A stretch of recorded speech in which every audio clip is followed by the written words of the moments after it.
So I get asked a lot about Poppy's autism and if we were aware of it when she was younger, what were like the early signs. And so I thought I would share it. So when Pops was born, she was born 3 days into lockdown. Boris Johnson telling us all we were going into lockdown made my waters break.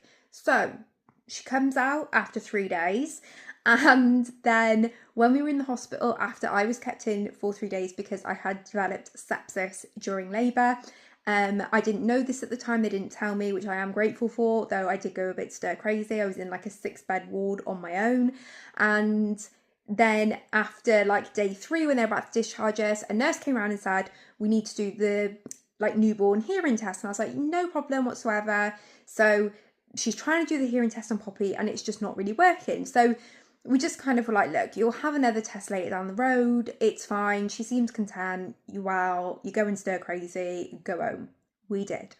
And then when Poppy was little, those newborn days were super, super rough. I think any mum in that early lockdown will have a very similar story. It was very isolating. It was very anxiety provoking, like everything that you do not want to kind of reinforce as a new mum. Like all those worries and concerns was getting reinforced constantly and you had no support.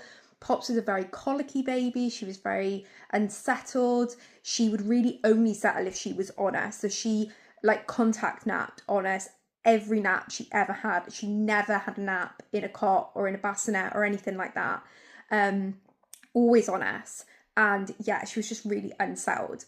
Anyway, fast forward to her starting nursery. So she went to nursery at 11 months old.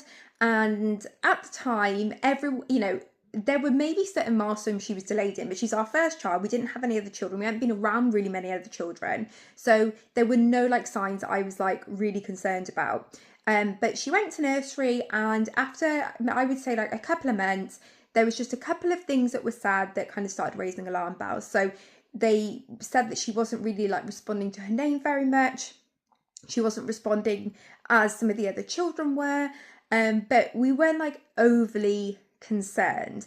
At the same time, she'd been getting multiple ear infections and we thought that she potentially had glue ear, which was impacting her hearing, which is why she wasn't responding in the same way that the children were. So we kind of left it just to see if that cleared up. And then what then happened was we had our like health visitor check. So I think it's meant to be done at 12 months, but we had it more around 18 months because of COVID and all the rest of it. So the health visitor came to the house and she was doing, I believe it's called a SOGS assessment, which kind of measures different milestones. So things like their coordination, their responsiveness, all the rest of it.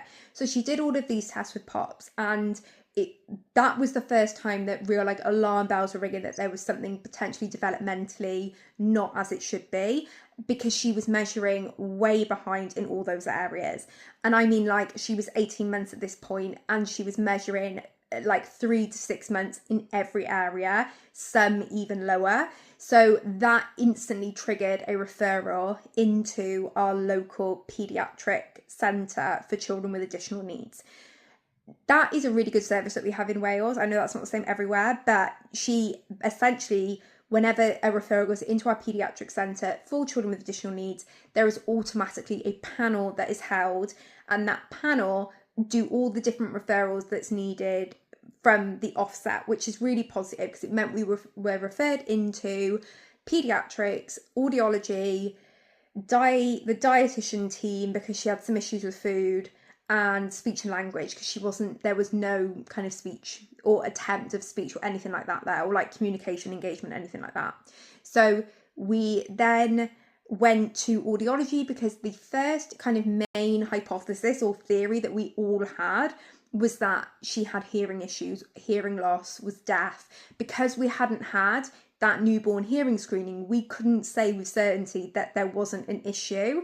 We didn't think there was, but equally they were right. She weren't responding when you called her name or things like that. So anyway, we went and had a private hearing test done because, as you can imagine, like, I was really anxious. I knew audiology was going to take a long time to come through. So we paid and went privately and we had the audiology test done.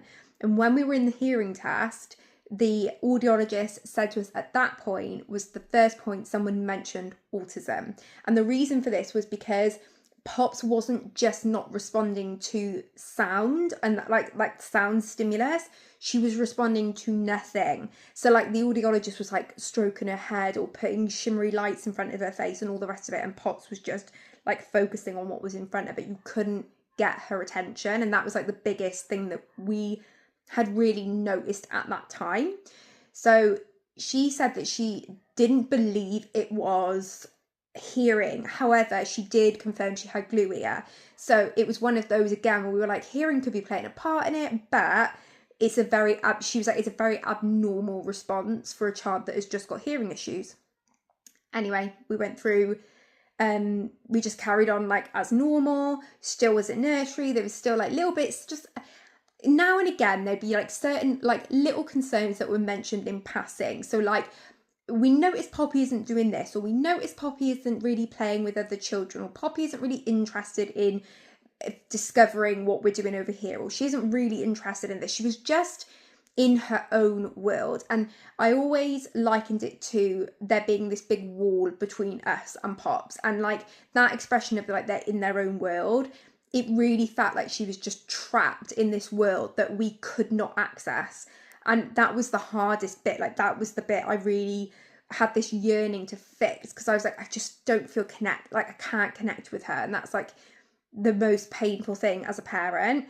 And so we were trying to go through all of this, because like at the time I think we were still thinking it's a hearing issue. If we can give her a form of hearing, or if we can know there's a hearing issue, then we can start accessing support to help us build that kind of communication for her. Anyway, we then end up having our peds referral come through when she was about 2.5, about a year later. And we went to our paediatrician appointment, and they had done the referral based on concerns with developmental delay. And because she is so young, things like learning disabilities or like actual like cognitive delay, pediatricians and medical people don't tend to diagnose until children are more around the age of like 8 or 9. At least that's like the information we've been given. So although there was like developmental delay, they will intend to investigate more along the lines of things like autism if there's a neurodiversity or a condition like that.